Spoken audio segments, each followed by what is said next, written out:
Lito. Aquí estamos.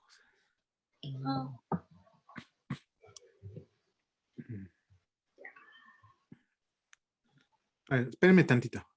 Aguanta. Hola, buenas tardes. Mi nombre es Daniela Chapa. Ustedes ya me conocen. Y usted, doctor, ¿no? Es la primera vez que Mucho gusto, Carlos Audelo. Ok, mucho gusto.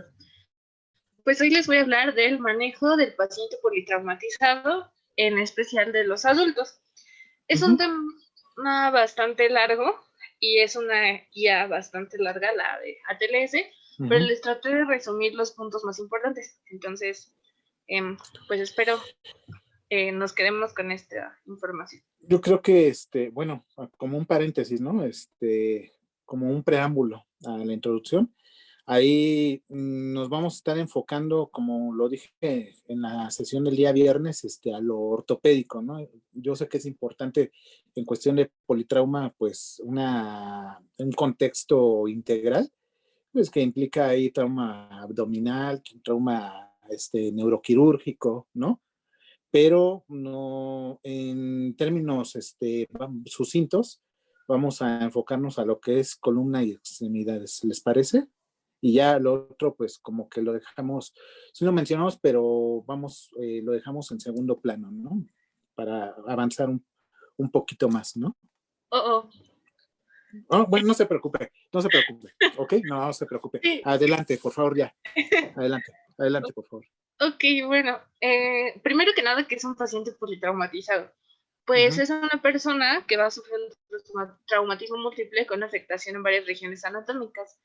Es importante ver este tipo de pacientes y conocerlos porque es el traumatismo severo o los politraumas son la primera causa de muerte en personas menores de 40 años, o sea, y en especial en los jóvenes. Entonces, déjenme agarrar mi punto. Acá está. Es que quería agarrar el puntero, pero no lo veo. Pero bueno. Entonces, primero, espérenme, es que se acaba de trabar mi computadora. Bueno, sí. Para el diagnóstico y tratamiento de las lesiones que amenazan la vida del paciente, cuando ingresa al servicio de urgencias, lo más importante es el tiempo. Tenemos que actuar rápido y para ello necesitamos un esquema ordenado, rápido, sencillo y fácil de recordar que aplicaremos. Este esquema es el Advanced Trauma Life Support o el ATLS, como lo conocemos. Ok. Bueno, nada, les quiero hacer un paréntesis en relación con la definición, es algo breve, en relación a la definición de politraumatizado. Hay un índice de trauma severo, es el ISS. Implica, bueno, ahorita no vamos a entrar en detalle, necesitamos una tabla como tal, ya después yo se las pasaré. Implica extremidades, lesiones de extremidades, lesiones craneoencefálicas, lesiones torácicas, abdominales y de columna vertebral. Esto nos dice en términos que se tiene que hacer una sumatoria, un puntaje, y si es igual a 117, se considera el paciente como politraumatizado. Ahora bien, hay que hacer una diferencia con el paciente polifracturado. Cuando un paciente, en el contexto de la esta especialidad que es ortopedia y traumatología ortopédica, mejor dicho, hablamos de un paciente que tiene 2 o más fracturas, ya sin implicar un traumatismo craneal, sin implicar un traumatismo abdominal, se define como un paciente polifracturado, pero no politraumatizado. ¿Sí es clara la diferencia, chicos? Sí. Ok, ¿ustedes, los demás, ahí en Galeras? ¿Se están durmiendo, verdad? No, aquí estamos. No. Conce. Bueno, ok, adelante, doctora, por favor. Ok, para esto, bueno, les decía, vamos a aplicar el ATLS, que consta de 3 fases. La fase de revisión primaria, la fase de resucitación y la fase de revisión secundaria, que ahorita les voy a explicar. Primero, si bien estas fases se separan con fines didácticos, en la práctica estos procesos se llevan a cabo de manera simultánea y se van a repetir cíclicamente. La revisión primaria y secundaria deben repetirse con frecuencia durante el proceso de atención, Pues esto con el fin de detectar si los pacientes tienen otro deterioro o si van agravando y darle un tratamiento de inmediato. El tiempo, como les dije, es lo más importante aquí. Ok. En la revisión primaria y resucitación vamos a tener que su objetivo es evaluar de forma rápida y precisa las funciones vitales y de inmediato proceder al tratamiento de cualquier lesión.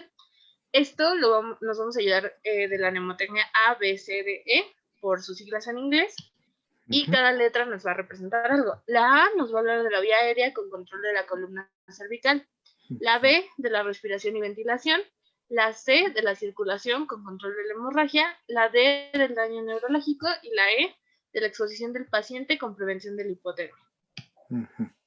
Si durante esta secuencia ocurre un deterioro de uno de los pasos anteriores, este proceso se deberá de comenzar de nuevo. Es decir, si hay un deterioro de la circulación, aquí volvemos a empezar A, B, C, D, E. No es algo lineal. Eso es lo que quiero dejarles.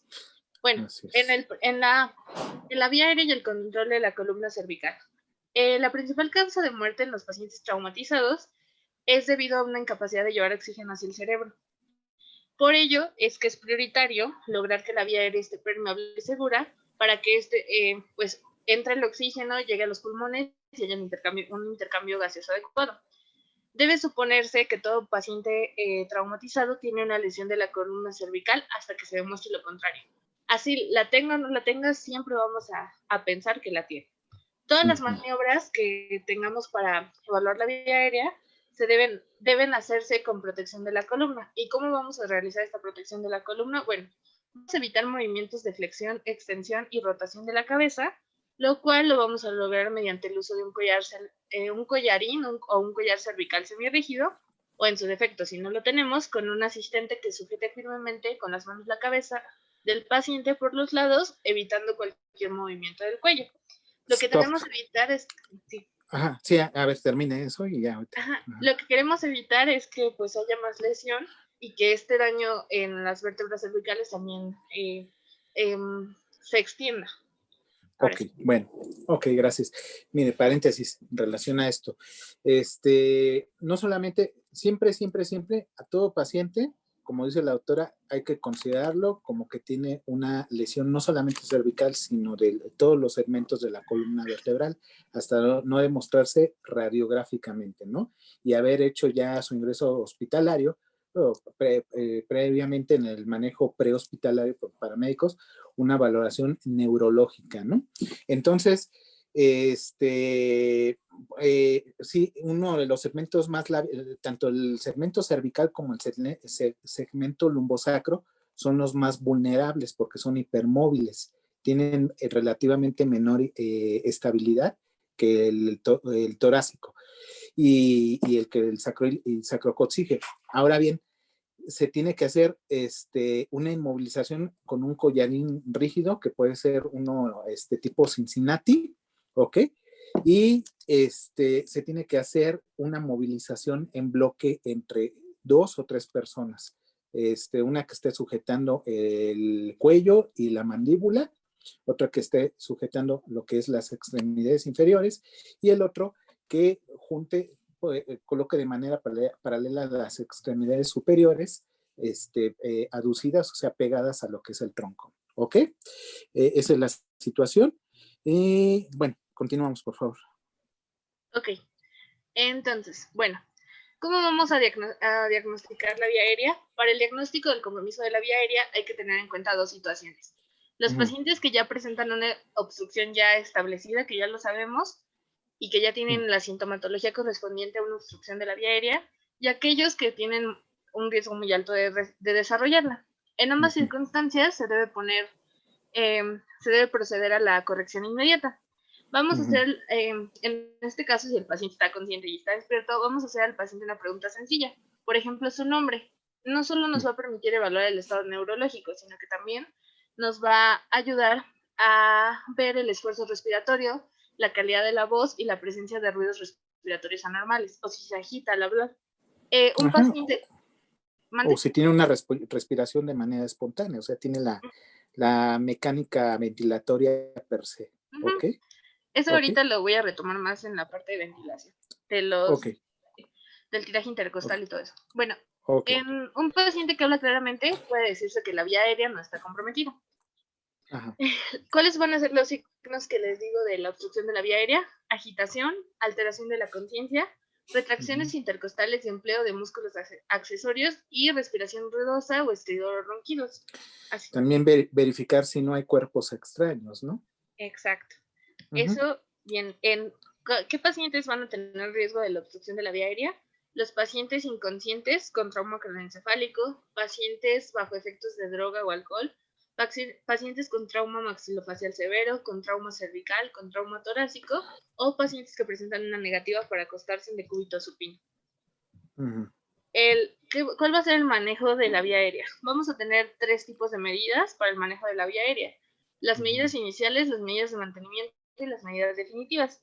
Las medidas iniciales van a ser la administración inmediata de oxígeno, la remoción de detritus, vómitos, sangre, secreciones, piezas dentales u otros cuerpos extraños que van a obstruir la vía aérea superior. Y la cavidad oral se va a explorar con los dedos mediante un aspirador, preferiblemente rígido, y se va a limpiar completamente. ¿Por qué queremos hacer esto? Queremos hacer esto para evitar que la vía aérea se obstruya con alguno de estos objetos y que pues también si son objetos demasiado pequeños, puede que haya una broncoaspiración con el vómito. En efecto. Ahora, pacientes que también están con un alto riesgo, pues pacientes con estado etílico, ¿no? Como tal. ¿Por qué? Porque luego muchas veces por la misma alteración del estado de alerta, el estado de despierto, pues genera una relajación en los esfínteres y eso da lugar a una broncoaspiración, ¿no? Y por lo tanto hay alimento en la vía aérea, ¿no?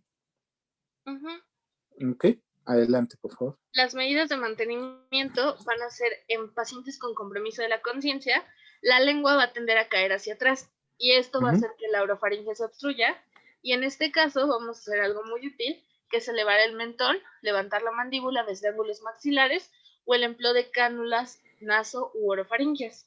¿Trae algún esquema de eso? Más adelante creo. Ok. El uso de cánulas nasofaringeas se debe evitar cuando se sospecha de una fractura de la lámina cribiforme. Que haya una... Sí, bueno, ustedes saben que cuando se rompe la lámina cribiforme, vamos a tener la existencia de equimosis periorbitaria, hemorragia nasal o rinoliquia. Esos son unos signos patognomónicos de la fractura, digamos, de la base del cráneo. Entonces, ese signo de qué es sugestivo, de fractura de qué porción de la base del cráneo. De la lámina cribiforme. Ajá, y la lámina, bueno, cribiforme, ¿a qué corresponde? ¿A qué hueso? Ajá, ¿a qué porción? Me lo van a estudiar eso, ¿sale? Y ese signo de la equimosis, ¿cómo se llama? Los ojos de mapache, yo lo conocí. Exacto. Ok, bueno. Es el hueso etmoides, ¿no? Y es la parte... Pues es la... Me la vas a investigar, Daniela, ¿eh? Ok. Usted también. Bueno, el doctor Fausto continúa. Bueno, es por su mejoría. Van a ver. Bueno, entonces, cuando haya estos signos, no vamos a usar, eso es muy importante, no se deben usar cánulas nasofaringeas por el riesgo de producir una lesión cerebral, porque esto al estar en la base del cráneo, metemos una cánula nasofaringea, no hay nada que proteja, se nos va la cánula, tocamos el cerebro y bueno, vamos a hacer un desastre mayor al que ya trae el paciente. No se utilizan cánulas orofaringeas en pacientes conscientes. ¿Y esto por qué? Porque pueden inducir el vómito y la broncoaspiración, como ya lo habíamos visto. Así es. Las medidas definitivas o vía aérea definitiva va a consistir en colocar un tubo dentro de la tráquea y conectarlo a una fuente de oxígeno. Puede ser de 3 tipos. Intubación orotraqueal, es decir, que se les mete el laringoscopio para abrir, meter el tubo a través del orofaringe. La intubación nasotraqueal, que se mete a través de la nariz. O la vía aérea quirúrgica. Si estas vías están completamente cerradas y no se puede entrar, se hace una incisión a la altura del cartílago-cricoides y para entrar directamente a la laringe. Ok, ahora, ¿cuál es la indicación? Nada más un pequeño paréntesis. ¿Cuál es la indicación en términos cognitivos, estado cognitivo del paciente, para una intubación, para una vía aérea definitiva? Ok, interesante pregunta. Hay algo que se llama escala De de Glasgow. coma de Glasgow. Paciente con calificación menor o igual a 8 es la indicación. ¿Ok? Ujú. Ok, ¿Ok? déjame lo pongo. Ajá. Eso es retroalimentación. Entonces, chéquenlo, por favor. De eso se trata este tipo de situaciones para poder complementar.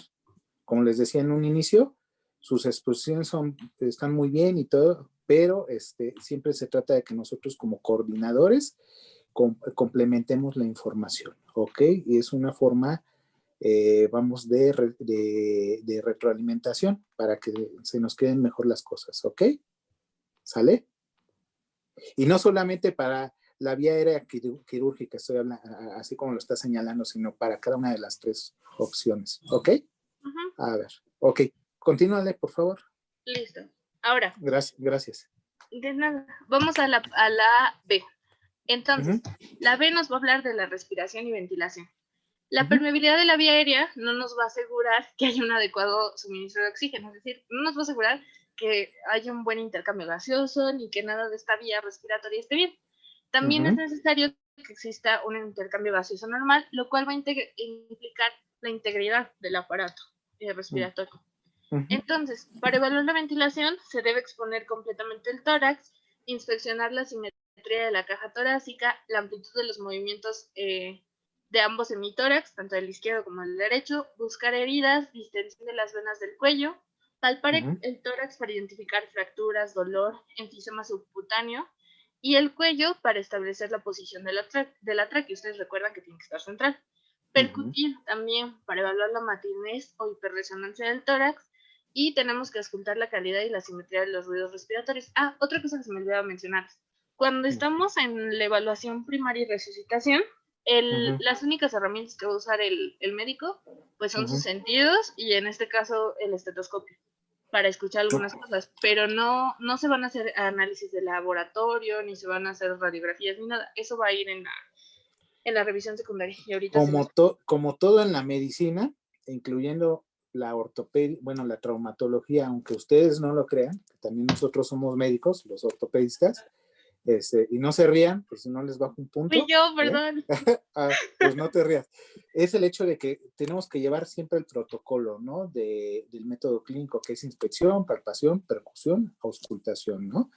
Y pues sí, como tú dices, pues hay que ver la ampliación y amplexación de los emitórax, ¿no? Como tal, irnos a la palpación, checar los arcos costales con la misma mano, obviamente si ustedes son diestros, la derecha, si son siniestros, bueno, zurdos, la izquierda, pero con una misma mano para que nuestro cerebro, como exploradores, como médicos, percibamos sin sesgos, sin errores, un comparativo de ambos emitórax, ¿ok? Porque puede haber crepitación, puede haber sensación de inestabilidad al momento de haber fracturas costales y puede haber una crepitación por un enfisema subcutáneo.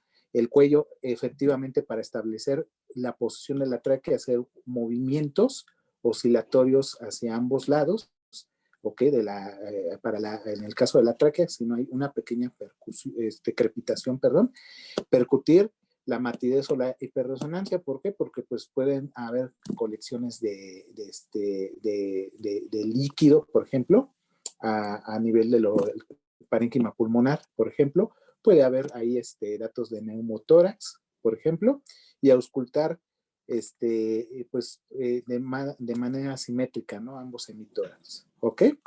Órale, pues, síguele. Ok, bueno, como lo decía el doctor, espera, es que ya está. Ok, en esta fase, el esfuerzo del médico debe dirigirse a excluir el diagnóstico de 3 lesiones: el neumotórax a tección, el neumotórax abierto y el tórax inestable por contusión pulmonar. Aquí les puse una imagencita acá atrás de cómo se ve un neumotórax. Entonces, bueno, neumotórax. ¿Qué vamos a hacer? ¿Cómo vamos a manejar la ventilación? Primero, pues ya verificamos la permeabilidad de la vía aérea y vamos a continuar con el suministro de oxígeno. Si existe neumotórax a tensión, debe tratarse de inmediato mediante la colocación de una aguja en el tercer espacio intercostal sobre la línea medioclavicular. y a continuación colocar un tubo de tórax en el quinto espacio intercostal con línea axilar media. Si existe un neumotórax abierto, tenemos que convertirlo en un neumotórax cerrado, cubriendo el defecto con un apósito que se va a fijar con un esparadrapo. Un esparadrapo es el micropor, en 3 lados, dejando uno libre y luego se coloca un tubo en el tórax en el sitio señalado. Y lo mismo vamos a hacer en el neumotórax cerrado. Lo único ¿Ese procedimiento cómo se llama, doctora? No lo sé. El nombre no me lo sé. Es una toracotomía. ¿Ok? Y el procedimiento que se hace ya para colocar el tubo que usted menciona es la colocación de un sello de agua para inducir una presión positiva y así ya aspirar ese aire que está entre la pleura parietal y la pleura visceral que está constituyendo el neumotórax. ¿Ok? Aquí vamos, una observación, doctora Daniela. Tenemos que manejar un poquito más. Yo sé que usted se basó como bibliografía lo que es el ATLS, pero sí tenemos que enfocarnos un poquito más a nuestro argot como médicos, ¿ok? Como una observación a positivo, no me lo tome mal. No, ¿Okay? no se preocupe. Ajá, okay. Es que como todo fue una traducción, pues. No se preocupe, ok, adelante, por favor. Entonces, ahora, la letra C nos va a hablar de la circulación con control de la hemorragia. Igual, entre las causas más frecuentes de la muerte precoz en el paciente politraumatizado va a ser por una hemorragia, la cual tenemos que tratar. Es importante, les digo, el tiempo es lo más importante. Debe suponerse que cualquier grado de hipotensión en los pacientes politraumatizados es secundario a una hemorragia hasta que se demuestre lo contrario. Lo mismo que teníamos con la columna cervical, que tenemos que pensar que el paciente tiene un daño. También si vemos hipotensión en los pacientes, tenemos que pensar que hay hemorragia. Puede ser una hemorragia externa o una hemorragia interna. Ya una vez que tenemos asegurada la vía aérea y la ventilación, se va a proceder con la evaluación del estado hemodinámico. ¿Cómo se va a hacer esto? Es muy fácil, con algunos signos muy sencillos. El estado de conciencia. Generalmente los pacientes que tienen un sangrado mayor o una hemorragia donde ya perdieron mucha sangre no van a estar conscientes, o el estado de conciencia va a ir bajando conforme va pasando el tiempo. Otra forma es palpando los pulsos. Si los pulsos se sienten más débiles, si los pulsos no se logran distinguir, pues también va a ser un indicativo de que hay un problema hemodinámico. Las venas en el cuello. ¿Qué vamos a ver en las venas del cuello? Ingurgitación yugular. Si tenemos ingurgitación yugular, nos está indicando que algo no está funcionando bien, entonces tenemos que tratar de inmediato al paciente. La coloración de la piel. Ustedes, como pueden ver en la imagen, una mano se ve del color, digamos, normal, se ve, y esto es debido a la sangre. Aquí tenemos una palidez de tegumentos y es debido a que no está llegando el suficiente riego sanguíneo a esa extremidad. Por lo tanto, pues también podemos tener varios problemas a consecuencia de esto. No solo el shock hipovolémico, también podemos tener que las extremidades se dañen o muerte del tejido porque no hay oxígeno. ¿Cómo vamos a manejar esto de la circulación? Va a ser por dos componentes esenciales: reestructurar la volemia, y ahorita les explico el otro. Se van a canalizar al menos 2 venas periféricas con catéteres plásticos cortos y gruesos de calibre de 14 o 16. Se prefieren en general las venas de los miembros superiores. Vamos a evitar, por supuesto, canalizar las venas donde haya sitios lesionados. En caso de que haya dificultades para canalizar una vena por punción percutánea, se debe recurrir a la disección de las venas de los miembros superiores o de la safena en la región premaleolar o inguinal. La safena se va a evitar en pacientes con traumatismo abdominal permeable, en quienes puede suponerse una lesión en la vena cava inferior. Es decir, ¿por qué no vamos a evitar la safena? Si tenemos una lesión en la vena cava inferior, pues de nada va a servir que canalicemos esa vena. El cateterismo de las venas centrales subclavias y yugulares internas se debe evitar en pacientes con riesgo de agravar lesiones existentes, porque también se pueden lesionar, al tener el riesgo de lesión, se pueden lesionar otras estructuras. Una vez canalizadas las venas, se van a tomar las muestras para hemoclasificación y pruebas cruzadas, estudios de laboratorio, clínico y toxicológico. Y inicialmente a los pacientes que ya perdieron sangre se les van a infundir o transfundir 2 litros de solución electrolítica balanceada, puede ser la Ringer lactato, una solución salina normal, y se observa la respuesta clínica. Si el paciente tiene una mejoría del estado de conciencia, una disminución de la frecuencia, mayor amplitud de los pulsos, una mejor coloración de la piel y un gasto urinario más normal, la respuesta se puede considerar favorable y se puede disminuir la infusión de estos fluidos. Si es transitoria o no existe esta mejoría, debe continuarse con la administración de líquidos. Al tiempo que la volemia es restituida, es necesario identificar la fuente de la hemorragia para proceder a controlarla.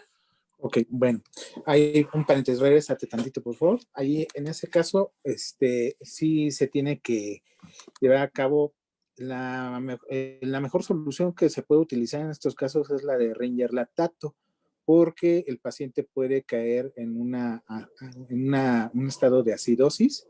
Y bueno, pues la solución del Ringer lactato de alguna forma va a, además de balancear electrolíticamente, va a regular el pH a nivel sanguíneo, ¿ok? Y a nivel celular. Me van a investigar, por favor, qué componentes tiene el Ringer lactato, ¿ok? Y qué pH tiene, por favor, ¿ok?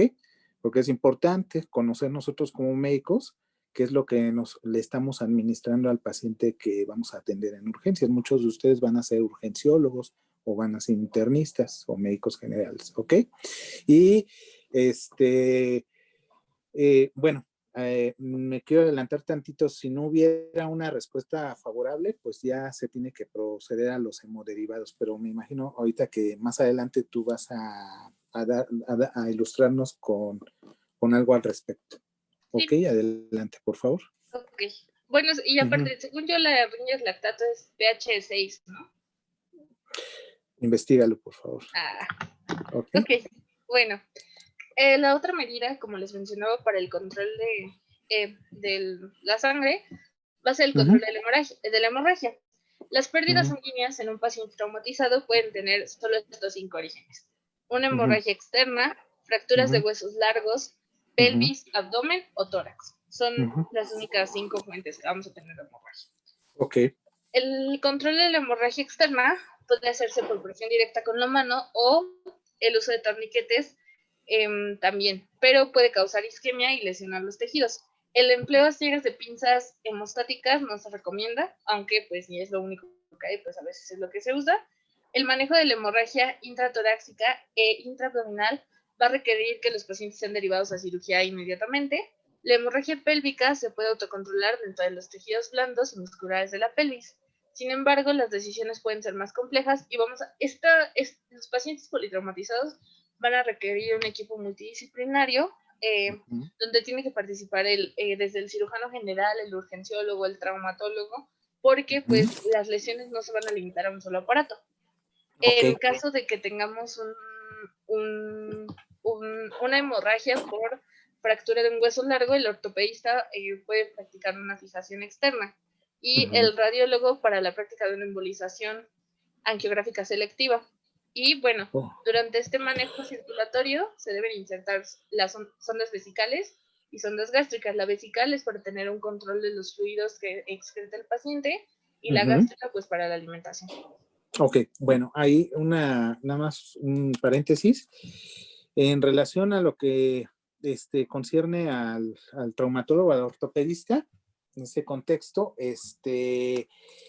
cuando nosotros sospechamos o se hacen las tomas de las radiografías y nosotros vemos de manera simultánea durante toda la valoración, vemos que hay una cifra en la tensión arterial, hay taquicardia, hay taquipnea, por ejemplo, que nos puede hablar de ahí un estado de choque hipovolémico.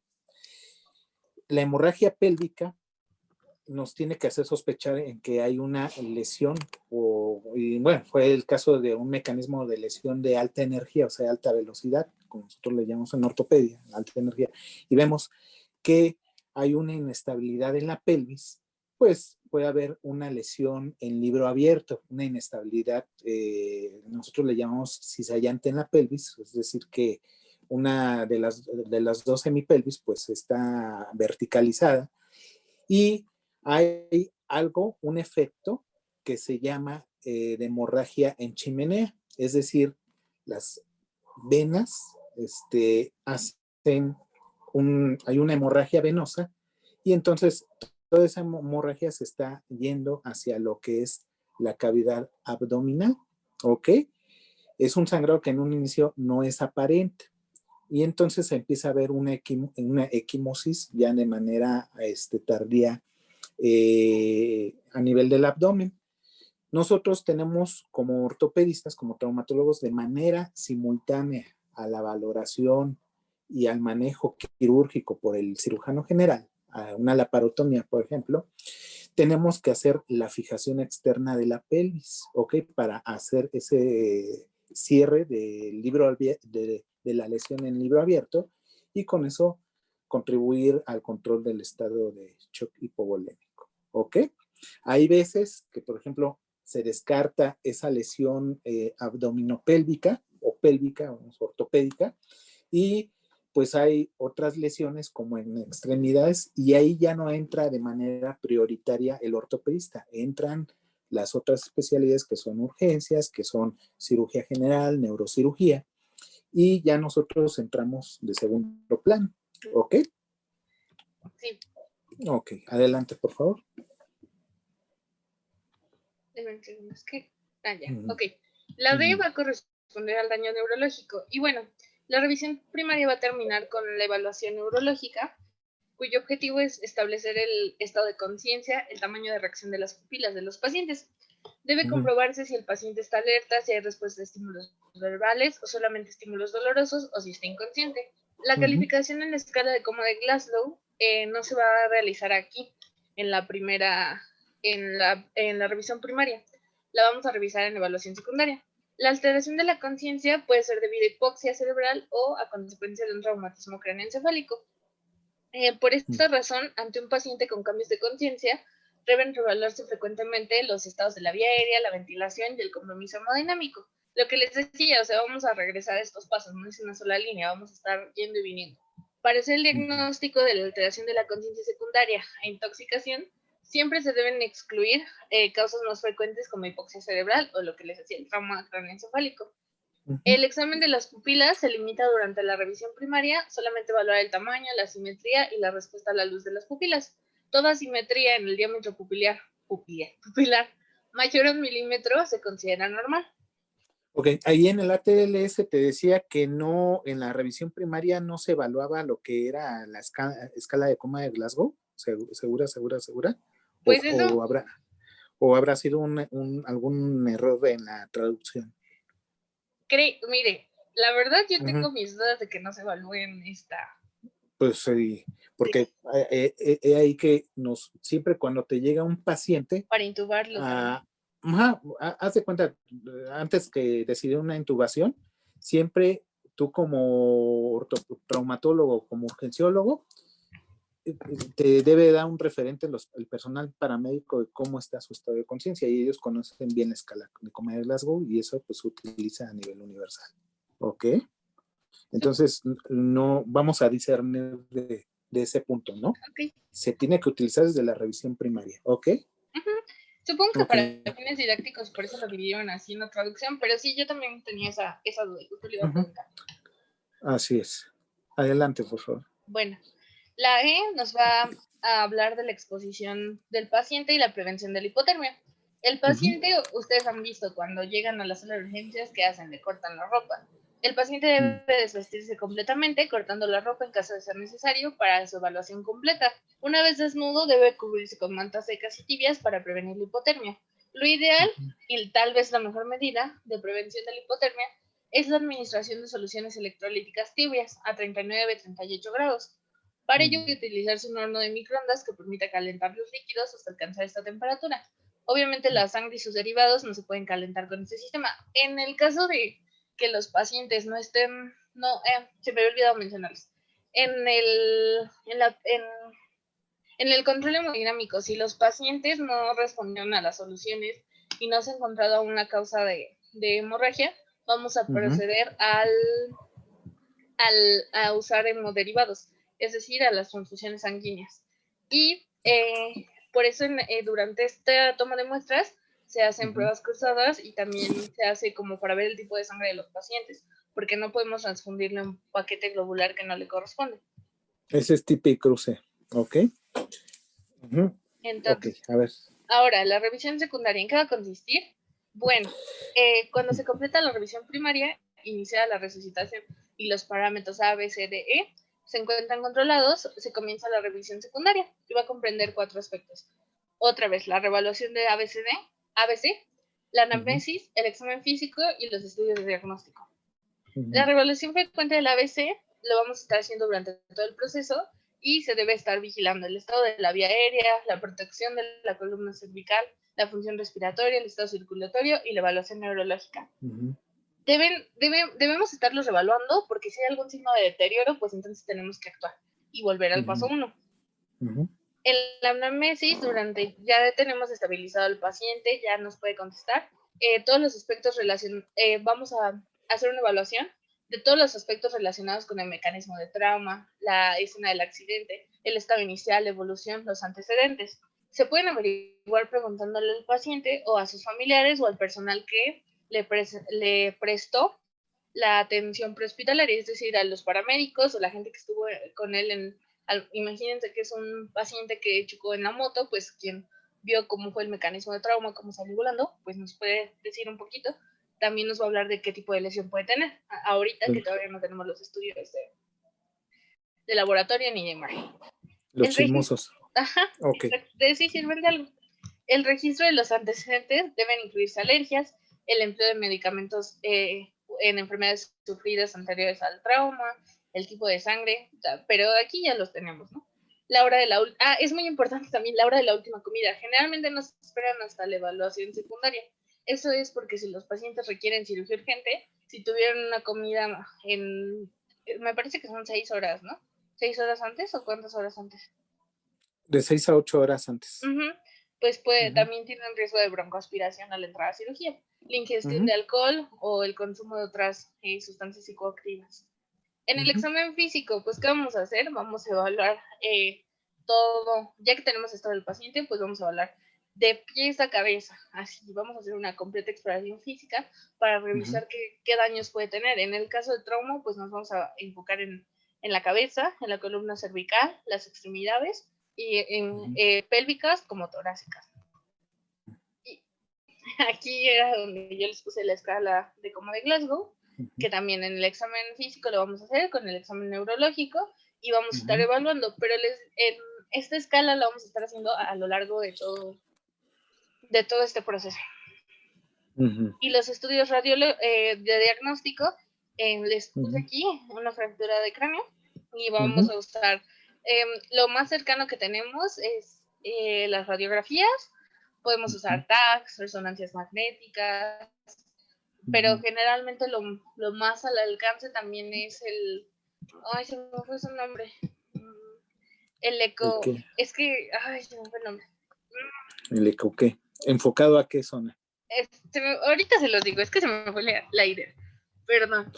Bueno, lo primordial siempre, de primera instancia, son hay una serie radiológica, que es la serie traumática. Esa implica API lateral de cráneo, ¿ok? Va a ser API lateral de columna cervical, API lateral de los demás segmentos de la columna vertebral, un tórax óseo y una P de pelvis, ¿ok? Esa es la serie traumatológica, la básica, como tal de cajón. Y bueno, obviamente si hay una alteración de estado de conciencia, hay un traumatismo evidente cráneoencefálico, pues tenemos que echar mano de una tomografía de cráneo, ¿no? Acuérdense, ¿no? Entonces, ya los otros estudios, por ejemplo, una resonancia magnética, un ecocardiograma, que es lo mismo que un ultrasonido, pues ya se utilizan ya de manera secundaria, ¿ok? Pero los prioritarios son esos. Okay. Y bueno, aquí les puse este trauma y cómo se ve la fractura a nivel del occipital. Entonces, y ya, eso es lo que yo es como un resumen muy grande de todo esto, porque realmente está súper largo, es un documento como de 450 páginas, que nos habla de cómo es que debemos actuar, pero yo se los quise resumir de esa forma. Ok, bueno, Pues tenemos que estar checando si hay endostosis, en el caso del cráneo, ok, hay crepitaciones, por ejemplo. En esta situación también tenemos que estar checando lo que es las zonas de quimosis, las zonas de edema en lo que es el macizo facial, ok, ya en esta valoración secundaria, la estabilidad de la pelvis, nosotros tenemos que mover a nivel de lo que es la cintura, bueno, en la cintura pélvica, en las crestas ilíacas, si no hay una crepitación o hay un desbalance, alguna asimetría, que es decir, que al tratar de hacer compresión en ambos lados, no haya un movimiento asimétrico, ajá, sino que se mueva todo en bloque, se mantenga estable como tal. Ok, y en cuestión de extremidades, pues igual ver si no hay deformidades, hay equimosis, hay una exposición ósea, por ejemplo, a través de una solución de continuidad. ¿Ok? Bueno, a ver, un momento, por favor. Bien. Bien. Bien.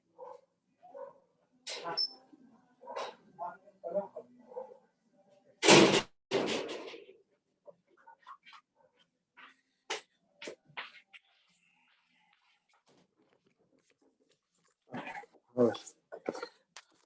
Una disculpa, es que estoy en la casa de ustedes y tuve que ir a ver, tocaban. Ok, ¿alguna pregunta, alguna aportación puedan dar al tema? ¿Quién dice yo? ¿Algo diferente que hayan encontrado al consultar el tema?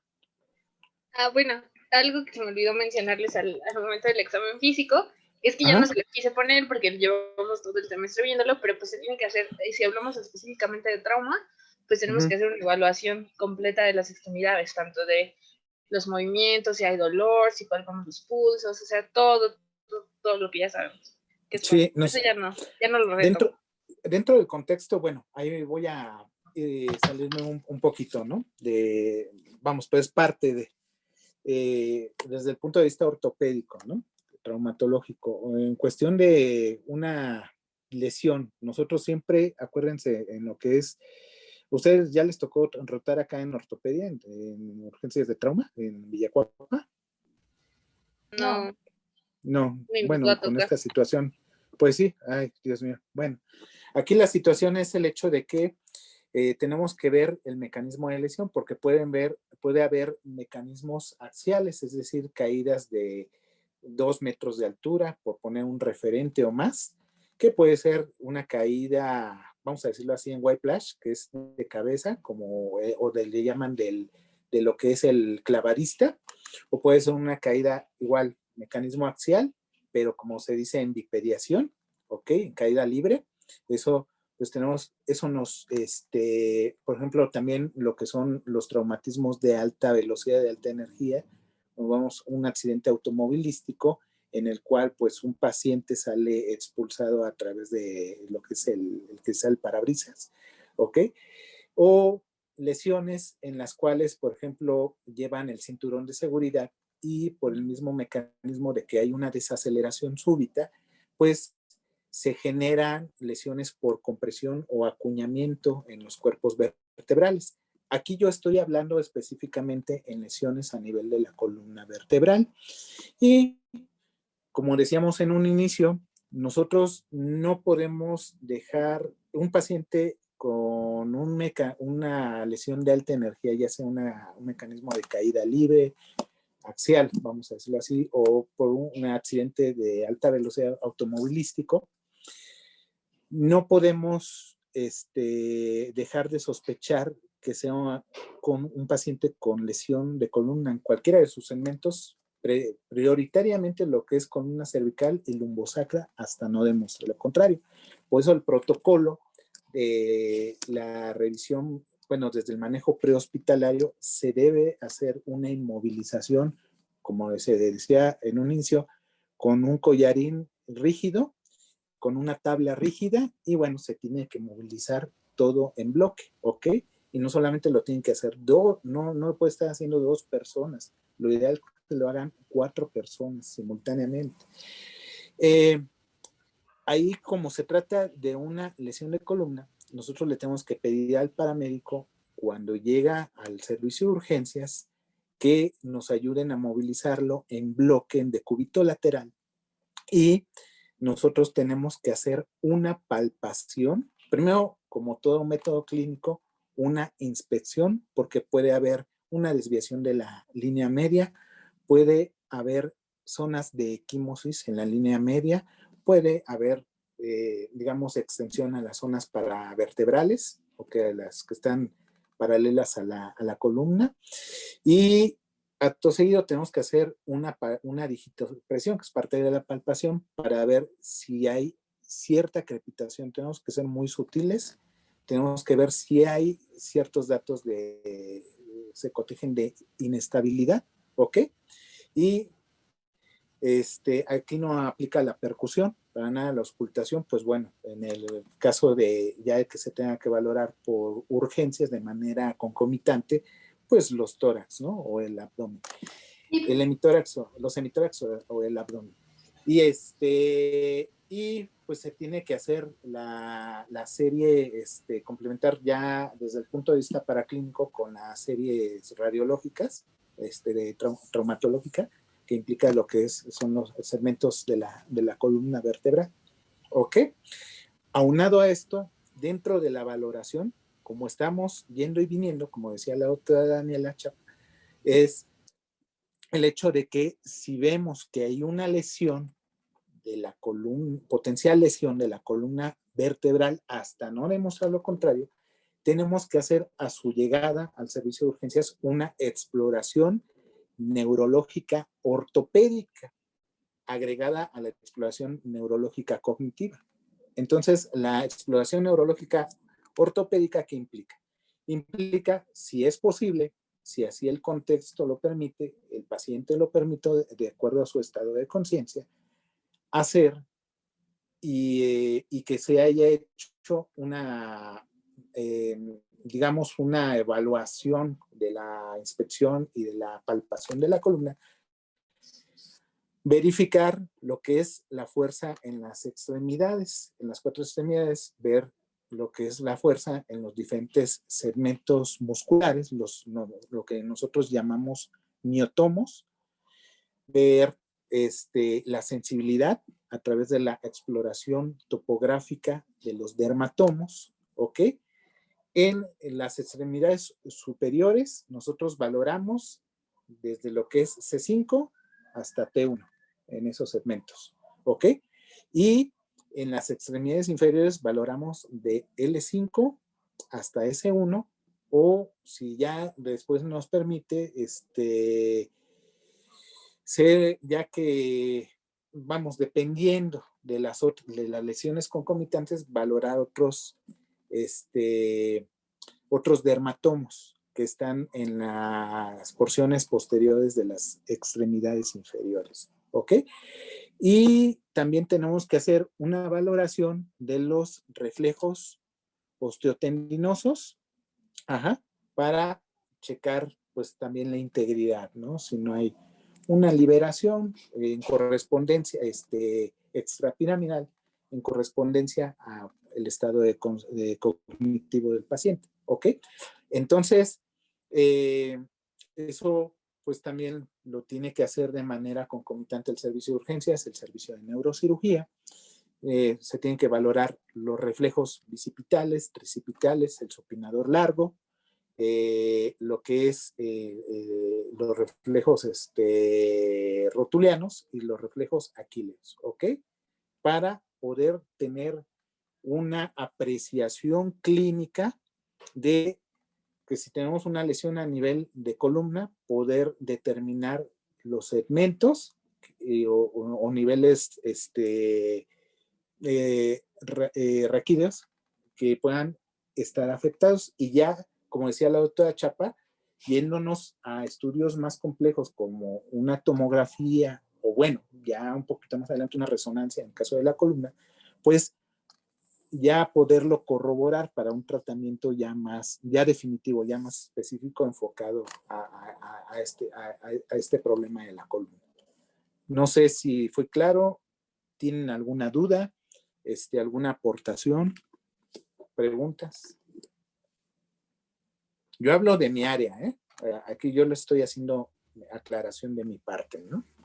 Yo tengo una pregunta. Hablando, por ejemplo, de que sucediera el accidente en una zona rural, en donde Ajá. el acceso a urgencias está muy lejos, ¿cómo lo podría, como inmovilizar para entonces posteriormente yo transportarla hasta la ciudad? Miren, doctora, ahí, bueno, yo se lo digo por experiencia, ¿no? Porque yo, pues ya, ustedes no han pasado por lo que es el servicio social, ¿no? Pero están a 2 años de esa situación. Aquí la situación, pues, se tiene que, bueno, ahí tiene que ser la pericia del médico que está como pasante y orientar bien a las personas que le van a auxiliar, ¿no? Y siempre se tiene que hacer un traslado inmediato a lo que es el hospital rural más cercano. Muchos están en una unidad médica rural. Muchos médicos, al ver que hay un compromiso de la vía aérea, si tienen, digamos, la habilidad, por decirlo de alguna forma, o el conocimiento, hacen una liberación de la vía aérea a través de la incisión, ¿ok?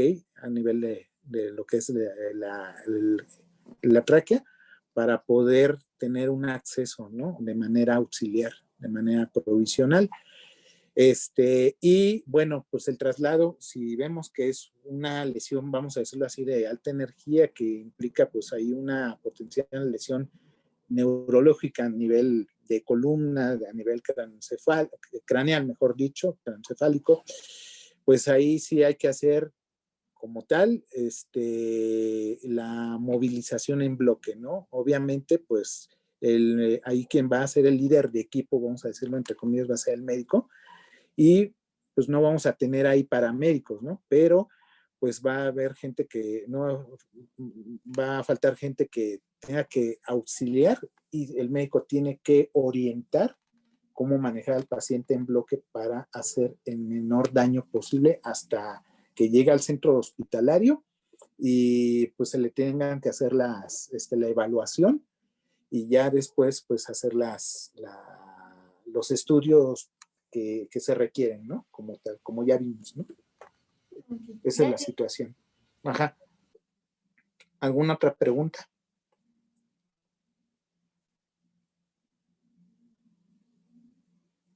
¿Preguntas?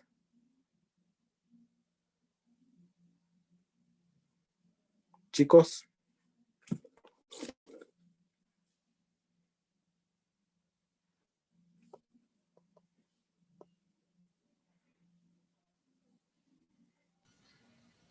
Yo creo que ya no.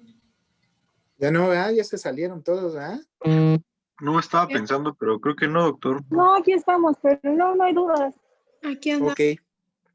Bueno, varias de las aclaraciones que, bueno, de las, vamos a decirlo así, comentarios que yo realicé, pueden ser preguntas de examen. Algunas otras cosas que aportó la doctora Chapa, pues también, ¿no? Entonces, pues va a ser azaroso. Yo espero que, hago este comentario porque yo espero que ustedes, si no tomaron nota, tengan buena memoria a mediano o largo plazo para poder recordarlo y pues ya poderlo contestar adecuadamente en su examen. De hecho, las preguntas van a ser abiertas, ¿ok? Se los anuncio, ¿ok? ¿Alguna duda? ¿Algún comentario en relación a esto último? No, ninguno. ¿No? Ok. Bueno, miren, vamos a hacer algo. Yo creo que considero pertinente. ¿A quién le toca exponer politrauma pediátrico? A mí, yo, Mara. A la doctora Gabriela. Ok. ¿Cómo cuánto más o menos usted calcula que tarde su ponencia? Híjola, pues, no sé, tal vez unas 40 minutos, 50, no sé. Es que sí está un poquillo larga. Ok, vamos a ganar un poquito de tiempo, vamos a invertirle estas 25 minutos para poder tener un adelantito, ¿no? No atrasarnos en el temario. ¿Vamos a qué, perdón? Es que se me cortó el internet. Aprovechar estos 25 minutos restantes para poder hacer un adelanto, ¿no? No atrasarnos en nuestro temario. Ah, ok, ok. Uh-huh. Usted dígame, o... No, sí, ¿Sí ya. Sí. Ya voy. Ok. Ya hay niños jugando en el patio de aquí de la calle, entonces voy y me subo. Ajá. La gente no entiende, sigue con lo mismo.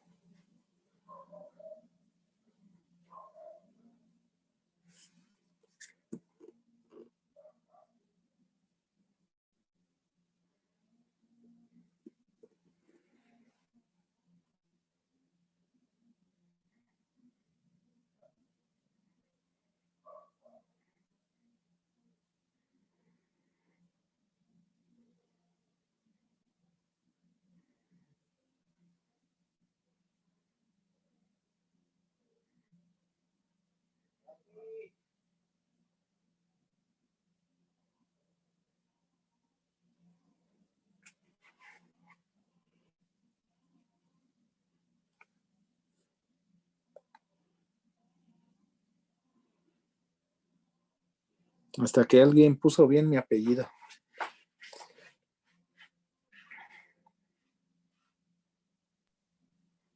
Igual y sí terminamos ahorita, no son tantas diapositivas, me fijé y pensé que había hecho más, pero no, todo bien. Ok, arránquese, por favor. Pues, espérame.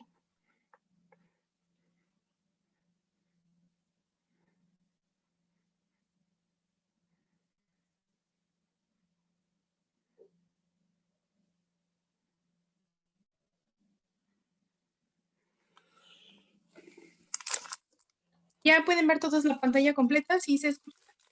Sí. Sí, ya se ve. Bueno. Bueno, pues yo soy Mara Gabriela, ya casi todos me conocen, y les voy a hablar de manejo del paciente politraumático pediátrico.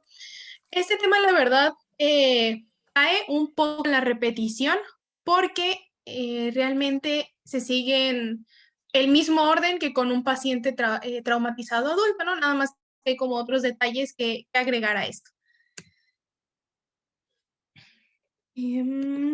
Ok, para definir en cuanto, bueno, el politraumatismo, como ya lo había mencionado Daniela, este va a ser el daño corporal resultante de un accidente que afecta a varios órganos o sistemas, o el órgano pone en peligro la vida o la supervivencia del niño, ¿no?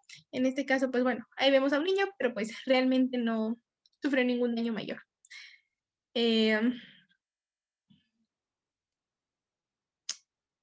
Realmente, aunque suene chistoso, los factores de riesgo para un niño es el ser niño, ¿no? Porque al ser niño, pues va a tener una gran falta de experiencia, sus ganas de explorar el entorno son muchas y pues tiene la imprudencia de la edad, ¿no? O sea, que busca conocer, apenas está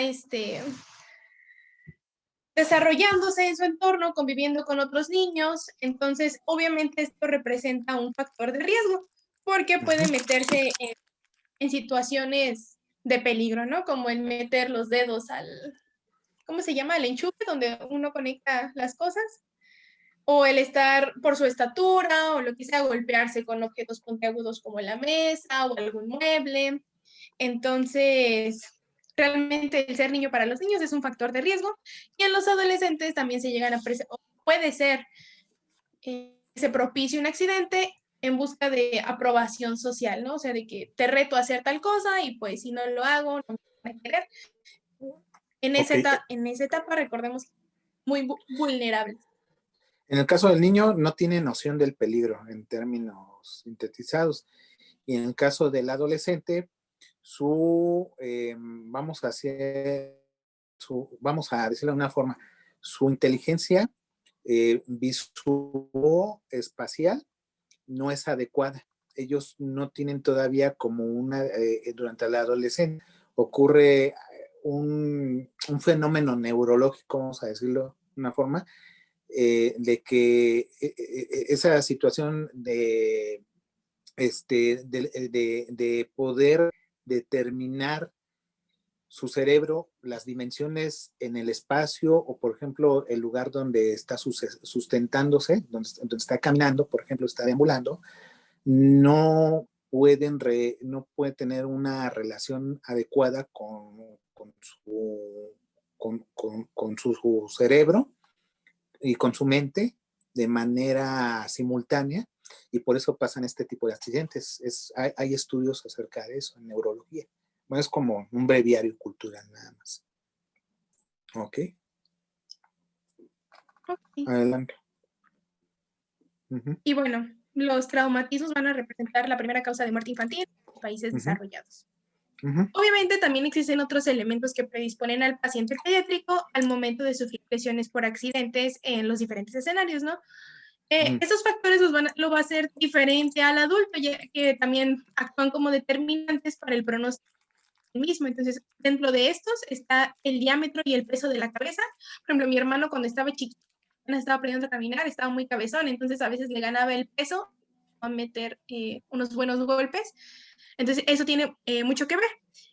La estatura del niño, como ya les había mencionado, y la gran cantidad de agua corporal que tienen. Esto los hace más elásticos los ligamentos de la columna y la laxitud de los huesos largos, como ya lo hemos estado viendo a lo largo de todo el semestre, ¿no? O sea, que maduran,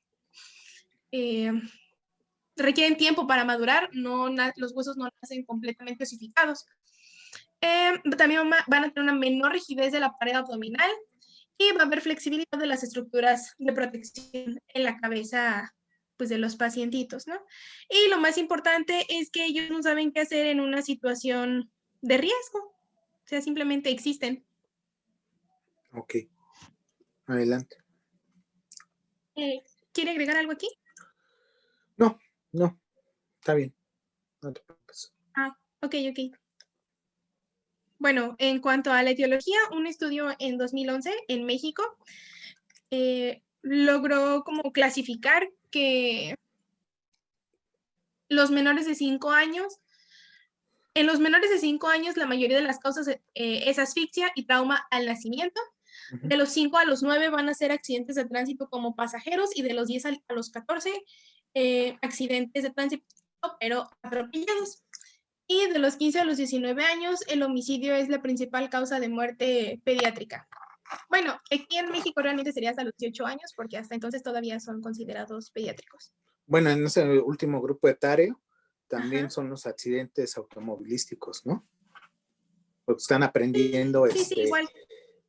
A manejar, igual no tienen muy bien desarrollada esa correlación visuoespacial que les comentaba, y pues tienden a ser muy osados, ¿no? Los preadolescentes y los adolescentes, ¿no? Como tal. Y bueno, los adultos jóvenes también, ¿no? A partir, vamos a decirlo, los 19, los 20 y tantos años, ¿no? Continúe, por favor.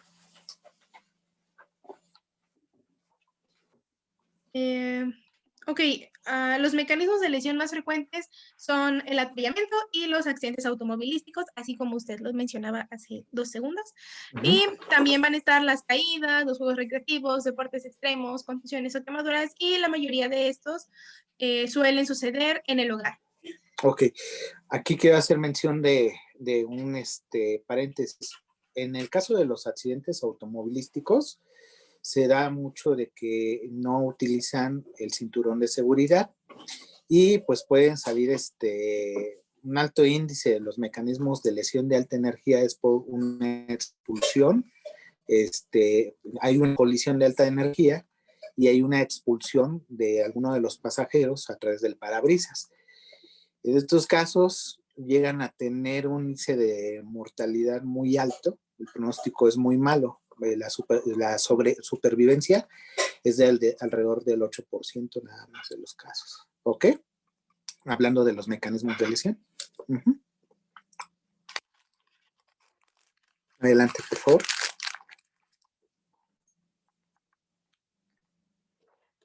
Doctora, adelante, Sí, por perdón, favor. es que se trabó aquí, discúlpeme.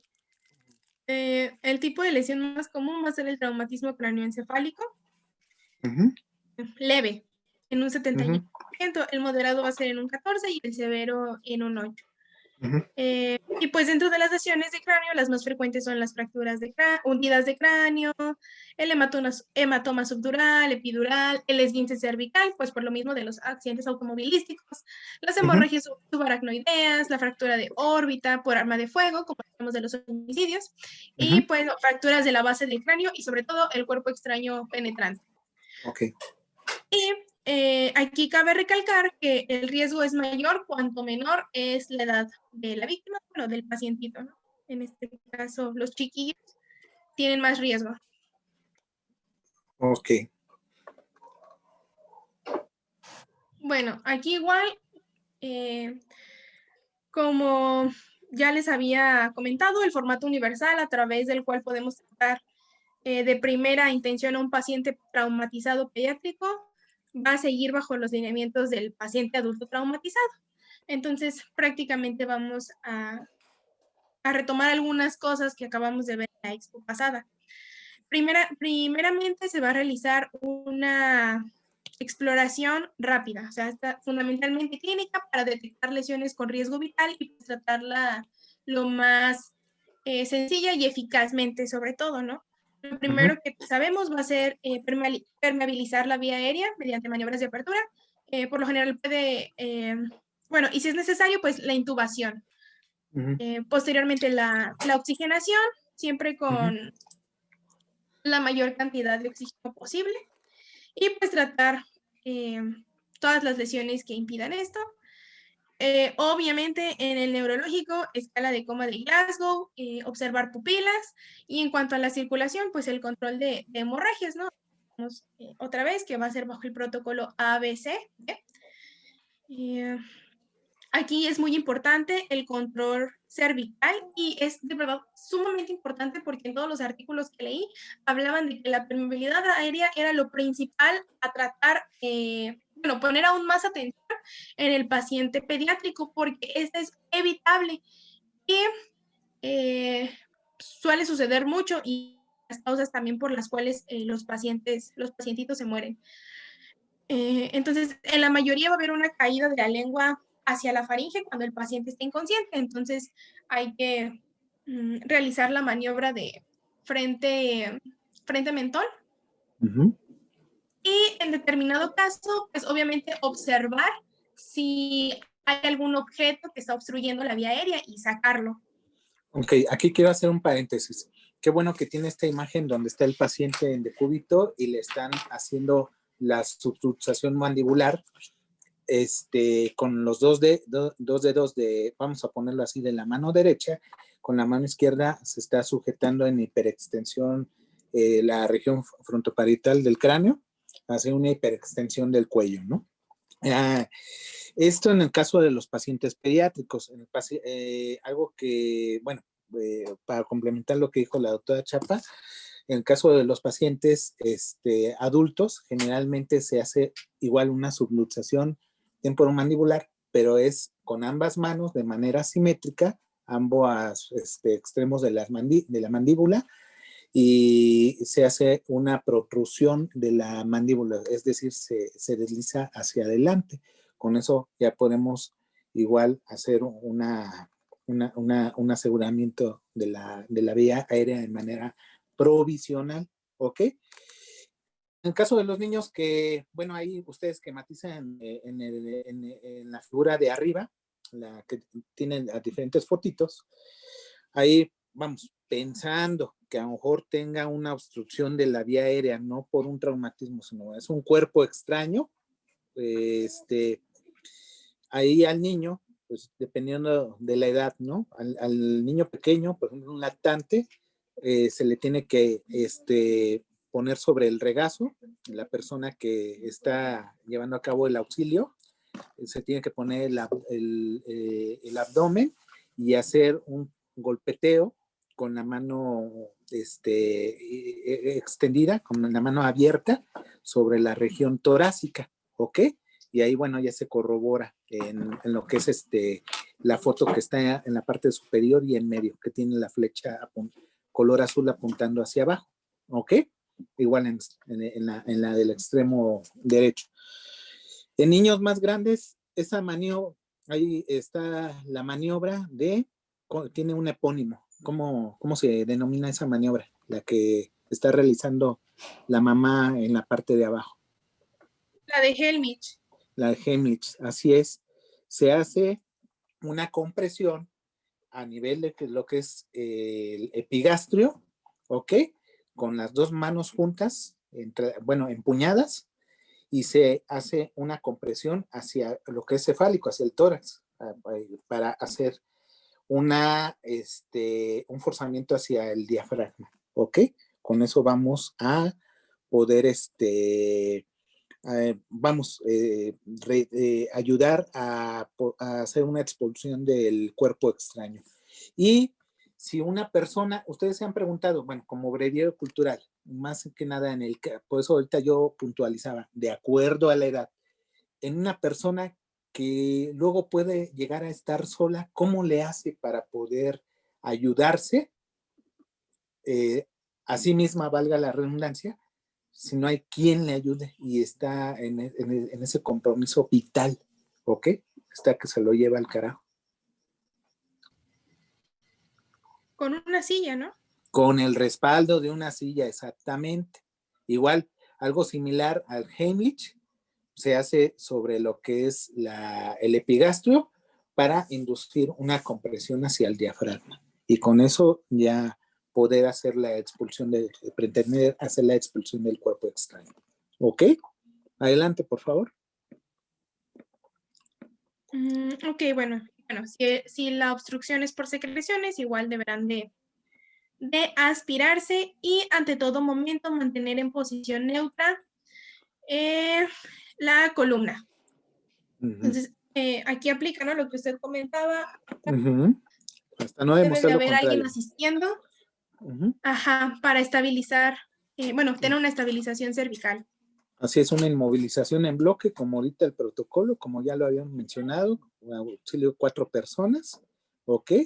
Y hasta no demostrar lo contrario, más en mecanismos de alta energía, pues igual considerar que tiene lesión columna vertebral hasta no demostrar lo contrario, ¿ok? Adelante. Por ejemplo, profesor, yo tengo una duda. En la imagen está del lado izquierdo, abajo, si hubiera una lesión a nivel cervical, ¿no estaríamos empeorando la lesión? ¿O ya no quedaría de otra? Sería sin hiperextender, ¿no? La columna. Pues sí, tendría que ser en posición neutra, ¿sí? Pero sí ayudando a que los otros segmentos no se movilicen como tal. Okay. Esa es la situación.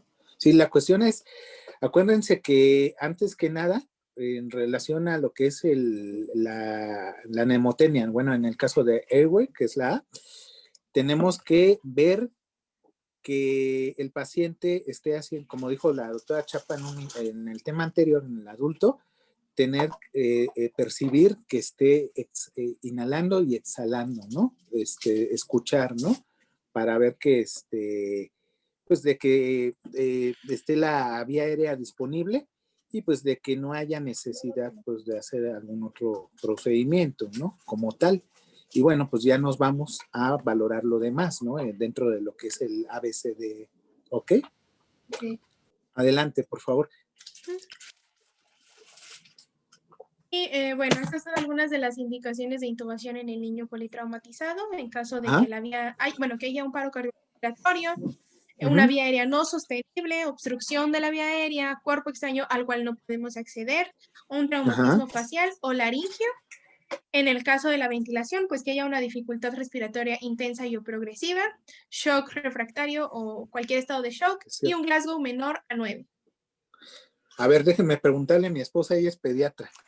A ver, En casa. A ver, regrésese al anterior, por favor. A ver, aquí en el de Glasgow. Nada, 9. Es en 8, ¿verdad? 8. Ajá. Bueno, ya le pregunté a la doctora. Es en Glasgow igual que en el adulto, menor a 8. ¿Ok? Ah, ok. Bueno. Igual que en ajá. ¿Ok? Sale. Y bueno, descenso rápido del estado de alerta. Sí. ¿Ok? Adelante. Okay. Listo. Bueno, pasando a la B de ventilación o respiración, pues una vez asegurada la permeabilidad de la vía aérea y el cuello, pues se evalúa la función pulmonar y oxigenación del paciente. Aquí se va a dar oxígeno suplementario a las concentraciones más altas posibles. Y aquí es muy importante hacer el diagnóstico de manera inmediata para ubicar o diagnosticar más bien todas aquellas entidades urgentes por las que la ventilación no se lleve a cabo de forma habitual, o sea, como un neumotórax, atención, neumotórax, hemoneumotórax, tórax masivo, tórax inestable, etcétera, ¿no? Ok.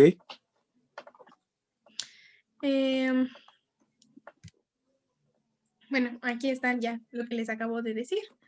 Y pues eso es muy importante, ¿no? Porque qué tal que estamos proporcionando oxígeno y realmente solo estamos empeorando la situación. Podría ser que el paciente tuviera un neumotórax simple y lo convirtiéramos a un neumotórax atención. Entonces eso es muy, muy importante. Así es. Y bueno, en cuanto a la circulación, inmediatamente ubicar y controlar sobre todo las hemorragias externas. O sea, esto se va a identificar como los focos de sangrado externo y aquí la indicación es directa con gasas estériles. Y en el caso de los torniquetes solo van a estar indicados en caso de, no sé, que sea demasiado grave, pero lo principal es la compresión. Así es, para no hacer una isquemia, una lesión a los tejidos blandos, producir un sufrimiento cutáneo, por ejemplo. ¿Ok? Sí, claro. Y Así también es. algo muy importante, pues, es la detección de signos de shock, o sea, detectar si hay signo de shock hipovolémico, y sobre todo también revisar los pulsos centrales y periféricos. Ok. La frecuencia cardíaca y la presión arterial. Entonces, aquí esta es la tabla que nos habla de las categorías del shock en los niños. Y pues nada más esta es meramente informativa, ¿no? O sea, para tenerla siempre presente. Acuérdense, bueno, en términos generales, ¿qué va a haber? Va a haber inicialmente una taquicardia, va a haber disminución de la tensión arterial, puede haber taquipnea, ¿no? Como tal. Y ya posteriormente puede haber ya una bradicardia, puede haber una regularización o un déficit aún mayor de la tensión arterial, ¿no? Y empeorarse igual la taquipnea, ¿no? Como tal. Y bueno, también una alteración aún mayor en el estado de conciencia, ¿no? Ya valorándolo continuamente mediante la escala de coma de Glasgow, ¿no? Ok, sí, de hecho, bueno, aquí en la D, esta es una, bueno, ya sabemos, ¿no? Que la D es de evaluación neurológica, y aquí tenemos la escala de coma de Glasgow adaptada a la edad pediátrica, porque recordemos que hay edades en las que los niños aún no hablan bien, entonces van a responder con llanto o va a balbucear. Entonces, por ejemplo, aquí en la respuesta verbal, en el menor de 2 años, vamos a darle una puntuación de 5. Si, o sea, de los 2 a los 5, si es menor de 2 años, sonríe o balbucea, ¿no? Un 4 si el llanto es incontrolable, si llora ante el dolor, un 3. Si se queja ante el dolor, pero bueno, ahí ya sería un poco complicado, ¿no? Realmente diferenciar los llantos. Y va de acuerdo con la edad. Pues esto es importante porque no es la misma escala de Glasgow anterior. No, absolutamente no. Y todo esto pues es importante, ¿no? Para detectar signos de daño cerebral. O sea, si el niño está, y sobre todo también el nivel pues de conciencia, si está obnubilado, si está en coma, si está consciente.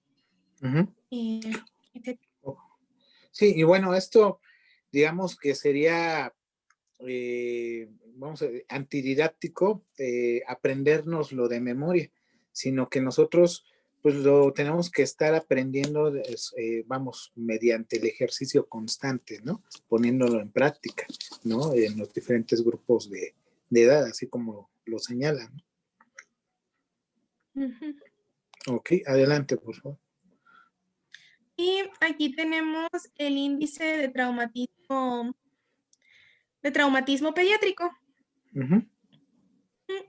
Eh, Este pues se adecua más que nada Uh-huh. en los criterios anatómicos y funcionales, es más sencillo y fácil de aplicar y pues aporta información objetiva sobre el impacto de la lesión. Uh-huh. Entonces va del 2 más 1 y menos 1.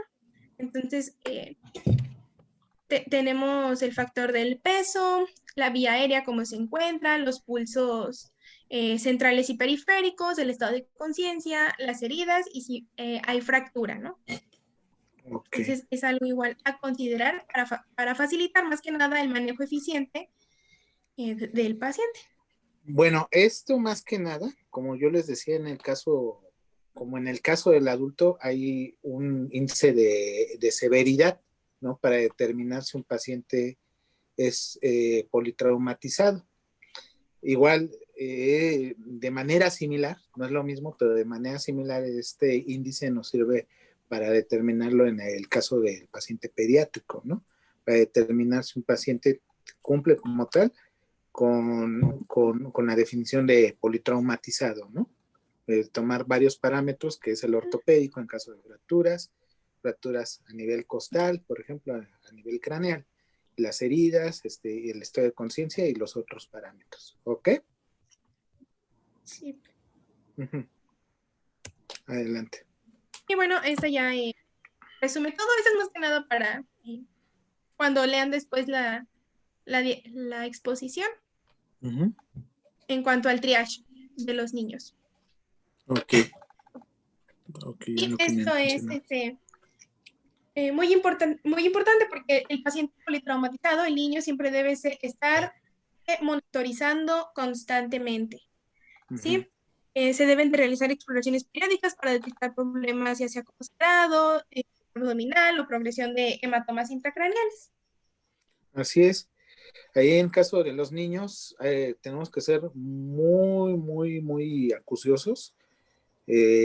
Vamos, aquí cumple la máxima de que los ojos no ven lo que la mente no sabe, por el hecho de que si hay un mecanismo de alta energía y, por ejemplo, en el caso de un traumatismo craneal, como mencionaba en el último punto, puede haber una expansión intracraneal por un hematoma, una compresión cefálica, pues esto puede tardar, tiene un periodo de ventana para que se vaya desarrollando, ¿ok? Entonces, un paciente pediátrico hay que tener mucho cuidado con eso porque podemos tener periodos de ventana hasta de 5 días en que se vaya desarrollando alteraciones neurológicas de forma progresiva, ¿ok? A diferencia del adulto. ¿Por qué? Por las mismas características anatómicas que usted mencionaba en la primera diapositiva, ¿no?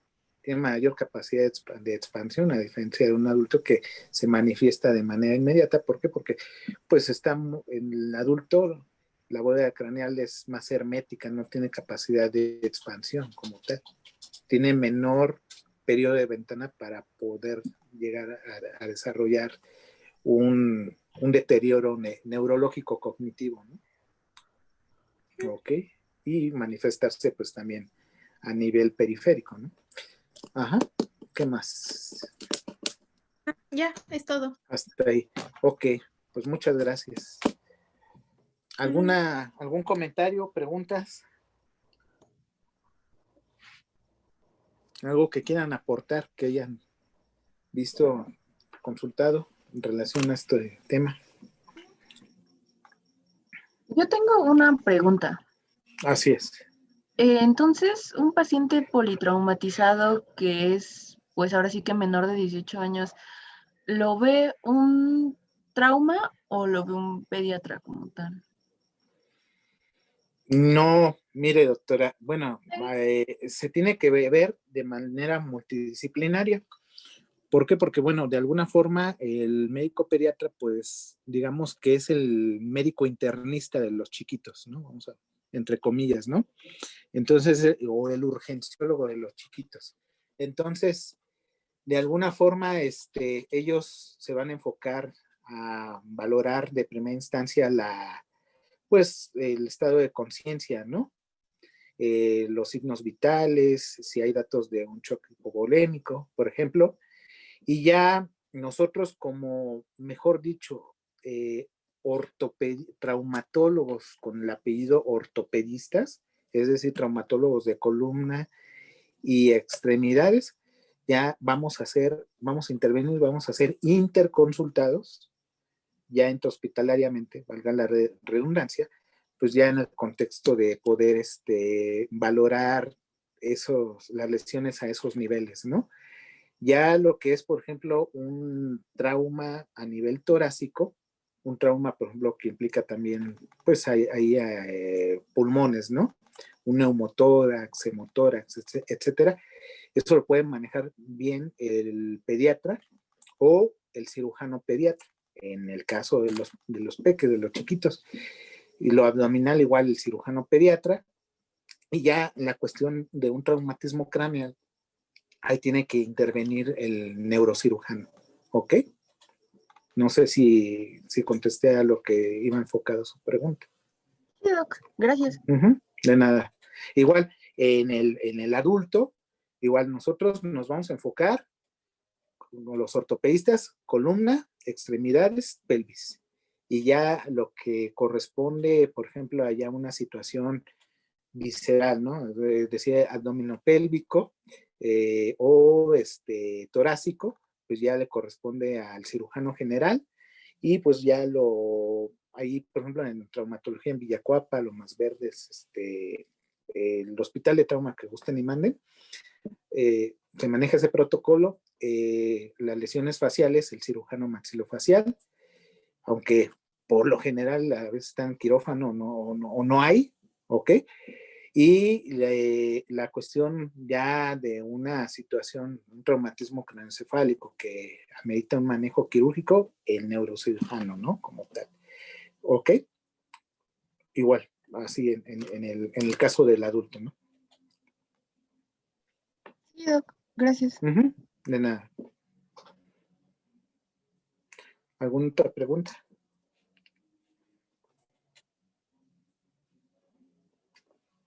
¿Ninguna? No, No, Ok, no, yo creo que todo quedó bien.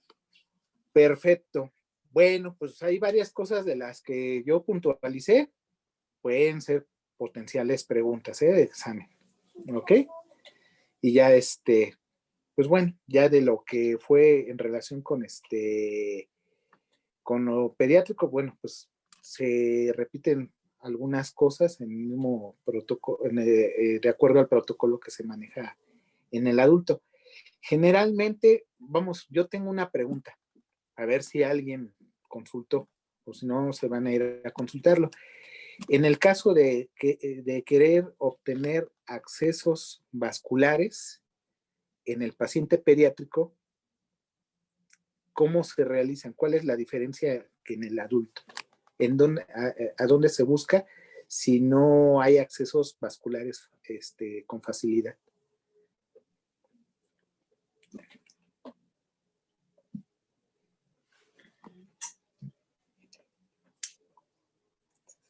No sé. en los pediátricos es en el dorso de las manos, ¿no? En el dorso de las manos. ¿Y también en dónde? En los pies. A ver, espérenme tantito. Sí, en el hueso, ¿no? Ajá. Ok. Bueno, ok, bueno. Es que estábamos acá deliberando. Ok, pueden ser auxiliares, ¿no? Pero tenemos que ver en las zonas epifisarias, ¿ok? Por ejemplo, en la tibia proximal. Ajá. Ahí tenemos que checar porque muchas veces hay pacientes pediátricos que no hay facilidad en cuanto a los accesos periféricos. Y una forma de que se puede realizar de manera auxiliar es a nivel subperióstica, cerca de lo que es la epífisis, en los extremos del hueso. ¿Por qué? Porque el periósteo es una capa que le da alimentación a los huesos, sobre todo a todos los huesos, pero aquí hablando de esto, en los huesos largos como la tibia, cerca de lo que son las zonas epifisarias. Acuérdense que un hueso largo tiene una porción tubular larga, valga la redundancia, que es la diafisaria. Luego las zonas casi extremas, que se llaman metáfisis, y por último los extremos como tal, que son las epífisis. Y bueno, entre la metáfisis y el epífisis en el paciente pediátrico están las fisis de crecimiento, ¿no? Porciones cartilaginosas. Entonces, a nivel subperióstico, por debajo del periósteo, nosotros tenemos que poner un punzo que hacen mucho los pediatras, ahora sí que es la capita que está cubriendo al hueso, ahí se meten, van rozando, y esa zona le da nutrición al hueso, le da un aporte, ¿ok? Porque ese aporte viene de una arteria nutricia, y esa le distribuye irrigación al periósteo, y en antes del cierre de las fisis de crecimiento, también le da un aporte a las epífisis, ¿ok? Entonces siempre, bueno, es una manera auxiliar, es un acceso subperióstico, ¿ok? Sobre todo en los lactantes. Esa no la conocían, ¿verdad? O no la habían visto dentro del tema, ¿no? En lo que llegaron a leer. Ok, chéquenlo, por favor, es importante. Ok. Sí, lo checamos. ¿Alguna duda? ¿Preguntas, comentarios? Algo que no hayan estado de acuerdo. Se vale ser críticos, ¿eh? ¿Sí? Eso es parte de nuestra formación como médicos. Así que discernir muchas veces, pero con conocimiento, obviamente.